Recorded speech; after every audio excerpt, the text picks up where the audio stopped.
India is recognized as the birthplace of Buddhism and is home to some of the most important Buddhist sites in the world. Buddhist monks from throughout the world travel to India to learn more about Buddhism's origin and to further their understanding of it. Monks can make a beneficial impact on local communities and connect with the origins of their religion through pilgrimages to Buddhist places in India. Many monks make the long trek to India, leaving behind their families and communities in search of more profound spiritual knowledge. Bodh Gaya is one of the most significant Buddhist pilgrimage destinations since it is thought to be the location where Buddha acquired enlightenment under a Bodhi tree. Sarnath is another significant location. It is thought that this is where Buddha delivered his first sermon upon enlightenment.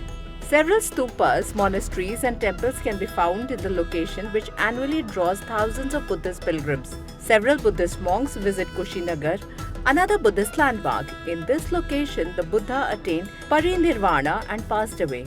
Many Buddhist monks who travel to India, in addition to studying the religion, also participate in social service projects such as providing aid to impoverished communities and supporting education initiatives.